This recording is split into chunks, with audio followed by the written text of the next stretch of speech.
fait deux exposés. Un exposé sur les règles d'origine COMESA et un autre exposé sur le dispositif ou le régime commercial simplifié du COMESA appelé RECOS. Le RECOS, c'est le régime commercial simplifié du COMESA.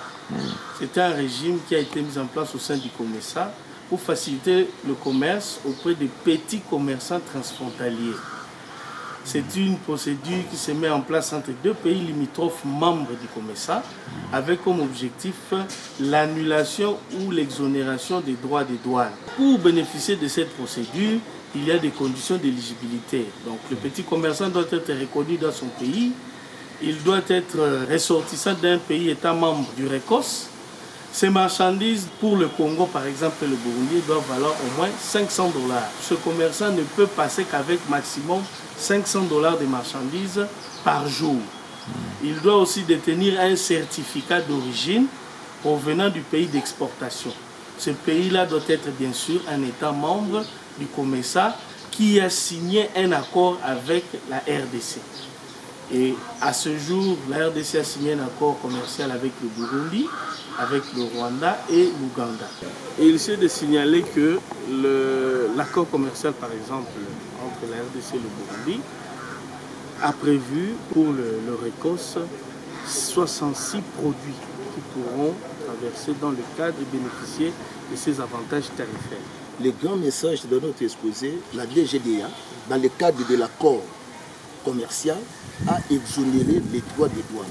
Et ces droits de douane représentent au moins 50% de bénéfices aux petits commerçants et les mamans commerçantes dans le cadre des RECOS, dans la déclaration simplifiée à l'importation.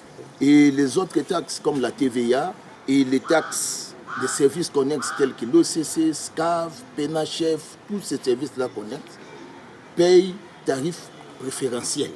Au niveau de la douane, lorsqu'on vous exonère pour un taux de 50%, donc vous avez bénéfice déjà de 50% par rapport à ce que vous deviez payer à la douane.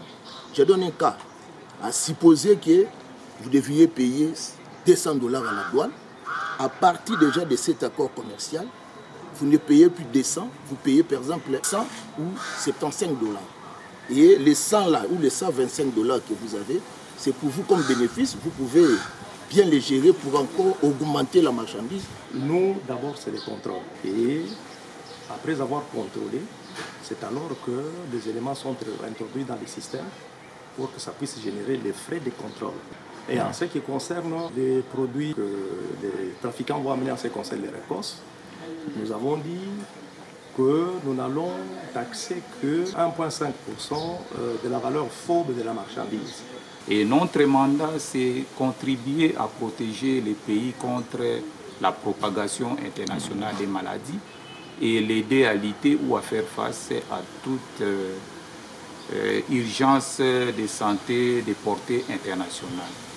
Et cela ne se fait pas en désordre, nous travaillons toujours en fonction du règlement sanitaire international 2005. Et par rapport à la formation que nous avons donnée à nos prestataires au niveau d'Ouvira, on a plus mis l'action sur la mission, c'est-à-dire qu'est-ce que nous faisons au niveau des frontières.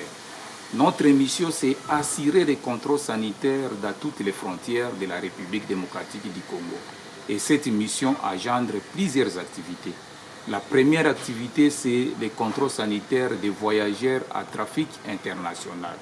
Et les RECOS, ce sont des régimes commerciaux simplifiés, mais ça n'inclut pas aux normes ou à l'inspection de l'hygiène que fait l'ESCAV sur terrain. L'ESCAV, premièrement, quand dans l'inspection, il récupère la marchandise auprès des patrons des marchandises qui est la douane et il fait l'inspection. Il faut d'abord le contrôle documentaire qui est la première mission du SCAV, c'est la protection du territoire national.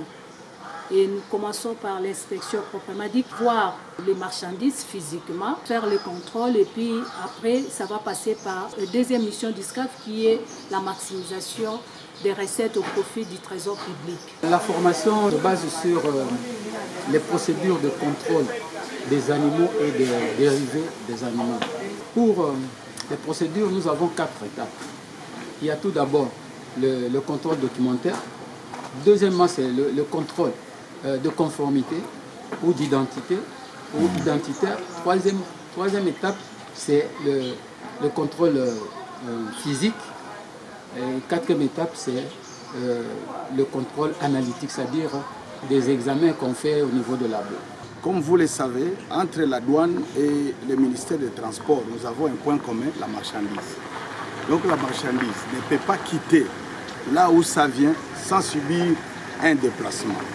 Et ce déplacement est organisé par voie terrestre, par voie aérienne, par voie ferroviaire ou par voie d'eau. Et nous, comme autorité de régulation dans le domaine par voie d'eau, nous avons intervenu pour montrer aux participants les différentes procédures pour qu'un bateau soit en sécurité. Parce que si le bateau n'est pas en sécurité, la marchandise n'est pas sécurisée. Les bateaux, au départ, comme à l'arrivée, subissent toujours les visites. Au départ, nous effectuons ce que nous appelons la visite de partance. Nous devons visiter si le bateau est étanche, donc il n'y a pas de voie d'eau. Vérifier si les tôles de carène, les tôles de miraille, les virures de bouchins, si vraiment les cales sont étanches. Et si toutes les fermetures sont aussi étanches, pour ne pas faire mouiller la marchandise. À l'arrivée aussi, aussitôt que les bateaux accostent dans les ports, nous devons faire la visite d'arrivée, vérifier si la marchandise est arrivée en sécurité. Et si la marchandise n'est pas en sécurité, directement nous informons la douane pour procéder à l'évacuation d'urgence dans le but de mettre les bateaux en sécurité, mais aussi la marchandise. Sans cela, la marchandise d'être devenue des avaries, et là, ça sera une perte énorme pour l'importateur. Si j'ai agi en double casquette, la première casquette, comme d'abord SNCC, qui veut dire la Société nationale du chemin de fer du Congo. Parlant de la SNCC, dans le premier volet, c'est d'abord dans le domaine du transport. Le transport, mon transport à moi, il est ferroviaire, il est lacustre, fluvial et il est routier. Vous comprenez, dans ce mouvement-là, il y a des gens qui passent par la frontière. Et si je veux dire particulièrement la frontière de Kalonji. Ça, c'est le premier volet. Le deuxième volet, en tant que chef de port au niveau de Kalonji, la SNCC, je suis directement le président de l'ordre opérationnel. Quand je parle de l'ordre opérationnel, vous avez vite compris que là, je parle de différents services œuvrant aux frontières. Et de quelle frontière vais-je parler? C'est la frontière de Kalonji. J'ai différents services de l'État, des services techniques de l'État. Chaque service a présenté sa façon, sa manière de travailler. Mais moi, en tant que président, je suis juste le superviseur. Je supervise tous ces services. J'ai un rôle à jouer, c'est-à-dire, je dois d'abord assurer la collaboration entre tous les services.